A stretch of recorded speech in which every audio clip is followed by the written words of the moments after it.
Today's Road to 40 episode is brought to you by the number 7. Hi, welcome to the Road to 40. I'm Jason Oliver, your host. I've been your host for the last 291 days.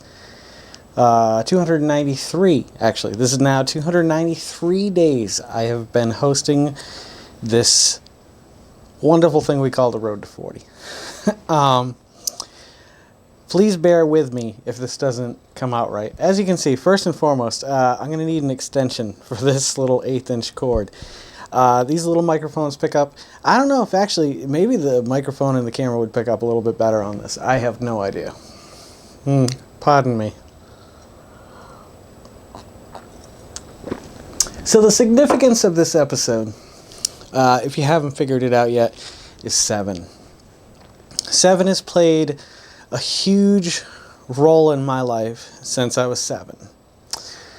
I've told you this story before. My father died when I was 7. I never really got to, get to know him really that well. But I am also very happy with the life that it led me to. A lot of things could have gone in other directions. So, I guess I'm very fortunate they went the way they did. So, with that being said, the number 7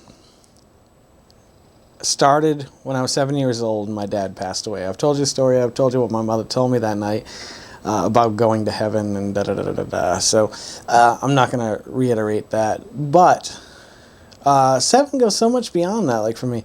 Like sometimes I think you are associated with certain things. Like your being, your essence, your soul is linked to a greater universe.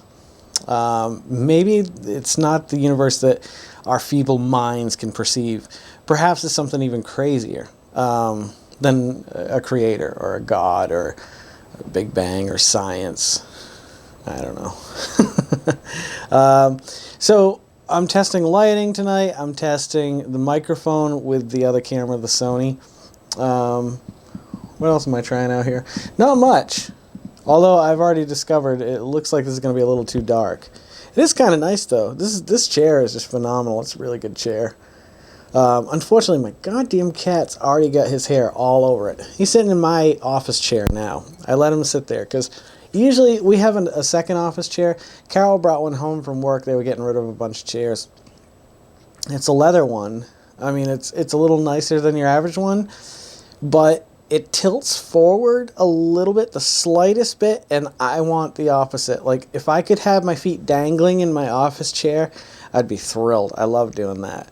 Like, it also helps, I think, with circulation, too, because sometimes you can take some of your weight on your legs, sometimes you take it on your ass, or wherever you take it. 7. We've come so far, and I still haven't talked about it. Well, when I turned 21... I decided, or maybe it was 18 or 19. Maybe it was when my friend Corey turned 18. We decided we were going to go get our first tattoos together. He got this monkey tattoo. I put it all on credit card, so don't worry about it. It's all taken care of. And I got 7 stars on my right wrist, as you guys know. We've done the tattoo episode and so on and so forth. You can go back and watch it if you want. I don't know which one it is, though. But Corey also shares this tattoo, and I think that's a bond. I don't know. That's a funny thing. Like, we've talked about in the past, I don't know. Maybe I'm not clingy. I don't think I'm clingy. I think that there's just people that don't have a heart in the world sometimes. Like, you can become friends with these people, and you never know. I don't know how to say it. Like Corey and I share a bond. That's what I'm trying to say. Like, we have a tattoo that's, that ties us together. We have such a long history together. And so 7, in many ways, I'm attached to with him as well. I don't know what else to say about that. I guess that's all I need to say. If you have best friends out there, you know how it is with them. It's just that. The song I associate with Corey the most, he probably wouldn't even think of this. I think I've talked to him about it before, but it was probably Me by Eric Clapton and Sting.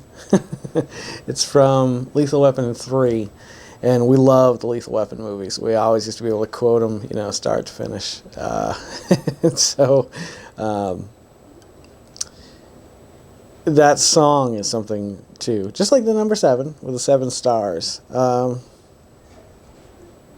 lot of the songs I've written have had the lyrics in them.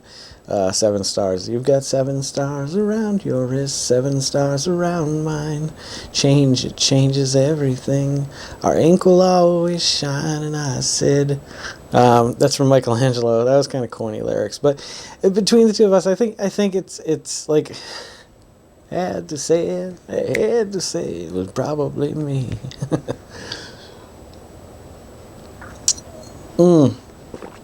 So, as I've mentioned it before too, like when Gwen turned 7, I thought, wow, this is the age I was at when my dad died.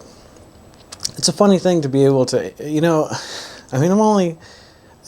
only as old as, you feel you are. Like, if you didn't know how old you are, how old would you think you'd be? I mean, I could easily say, well, no, over the last year, I've felt my body just like go through some 7-year change or something like that, and it's harder to keep weight off. Although I have found that I've been happier, like this last, I don't know what it is, the last year doing these, I think brought a lot of things to the surface. And when we started doing these, I told you it was partly therapeutic for me, so that really hasn't changed. A lot of things have changed. The set has changed. I think I'm going to do this wall, alright, brown with green birds flying on it. So it would match the green on this wall, the birds on that wall, and the brown would be da-da-da-da. And then maybe do a few silhouettes of tree branches on the opposite walls with the brown. So get a gallon of brown paint. I'm just feeling creative. I've always wanted to have an art studio, and if I can get rid of... You have to make choices, weird, strange choices in life that you didn't realize you were going to have to make as you get older.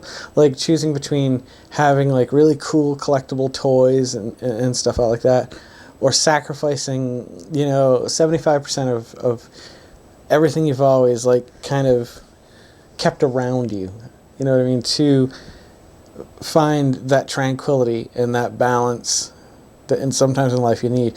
When I come in the office, up until a day or two ago, it was just getting so crowded, and I feel like my possessions were just owning me and just taking me over, and oh shit, I need to replace that figure, I need to get a new figure for that collection so that I can keep up. And I'm like, dude, why are you still collecting figures? And now actually The Walking Dead, I could probably sell my Walking Dead collection of figures for around $2,000 probably right now. I have some rare ones that people didn't realize how popular it was going to be. If you'd read the comic, then you knew that it was going to be popular. So I think, how did I do it? I think I read the comic first, and I didn't start watching the show until after, or almost the end of season 2. And I went back and we watched all of them. I don't know what that has to do with anything now. Oh, I think I was a little bit ahead of the curve on that because I was able to find some of the figures that are rare now that people had no idea that were hitting the shelves when they did.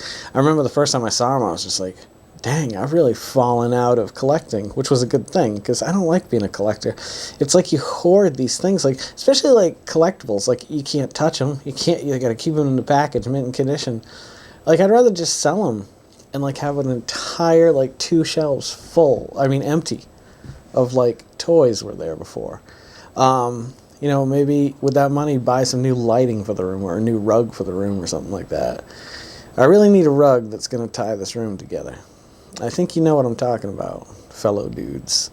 It doesn't have to be the same rug as the dudes. I'm just saying there is a rug out there that when she and I meet, we'll know the time has come to replace the rug in this room. Problem is, good rugs are really freaking expensive, insanely expensive. I don't know, $300 or $400 for what I'd love to put in here. And that's low balling it, low ending it. I hope this mic is working. I hope I'm not just doing this for naught. Let's do this. I wanted to show you guys this. I want to talk to you a little bit about 7. Let's cut this for a moment. I need to make sure this worked. If it worked, great. I'll just splice it into, we'll pick up over there. Or we'll come right back here. If it's working, why not? You know, I just know that the effort's going to take from getting here to there and unplugging and turning lights off. This is nice. This is really cool. Actually, let me show you that real quick. Let's break down the fourth wall here. Or is it the fifth wall? So here's my setup here. I found this is a little treasure. Let me see if I can get it on film here. On the film, your kids in your film. There's a price there. I don't know if you guys are seeing it or not. Hang on.